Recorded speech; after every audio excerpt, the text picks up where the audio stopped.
Hi guys, I'm Dan Easterday. 11 Minute Defense is my company. And today I wanted to show you guys really quickly how I disassemble or field strip a Glock pistol. A lot of the times people who have Glocks may have trouble with the traditional manner of taking a Glock down as they've seen before, where you have to, press back and work these levers and all kinds of stuff. Or you take and you put I call this the John Wick, right? Where we put a little bit of backwards pressure and then we pull down, take it apart. But if you have hand strength issues or coordination issues, sometimes it's really not that easy to do that.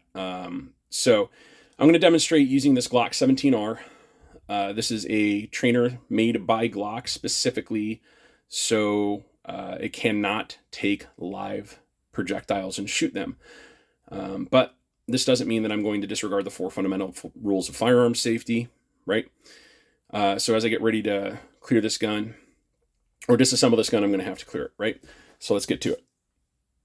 So the first thing that we're going to do is, if we have a magazine in the gun, we're going to take that magazine out, and I deliberately put it off to the side. I look at it, make sure, hey, no magazine, right?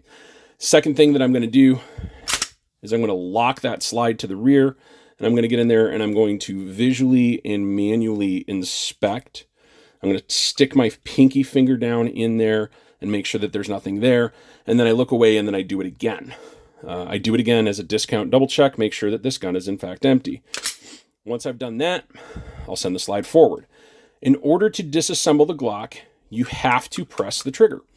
This disengages the firing pin from the cruciform on the back of the trigger bar. So in this 17R, this has a self-resetting trigger. So when you see me take this gun apart, I'm going to have to pin the trigger to the rear in order to get it taken apart. Normally in a Glock, you're not going to have to do that. You're just going to press the trigger and the trigger will stay to the rear. So once we've done that clearing procedure, lock the slide, visually manually inspect, we're going to put that gun in a safe direction and we're going to press that trigger. The next thing that I'm going to do is I'm going to get the gun kind of at an angle on a non-slip surface, making sure that I'm standing back from it. My feet aren't underneath this table or whatever. I'm going to press down on the gun just a little bit, and we can see that there's a little bit of a gap between the slide and the frame now. I'm taking a little bit of pressure off the takedown levers. So I put it at an angle so that I'm pressing on the slide, and I just press down on the grip of the gun. Next thing I'm going to do is I'm going to get my thumb and my index finger on our takedown levers of the Glock. I'm going to push down, and I'm just going to pull the gun apart.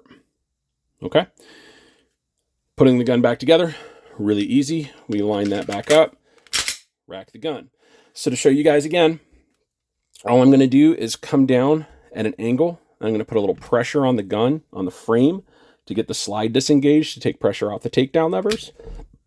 I'm going to push the takedown levers back, and I'm going to pull the gun apart.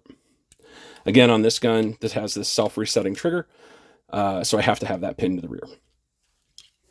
I hope you guys really liked that video. If you have any questions, drop them in the comments, and thank you for watching.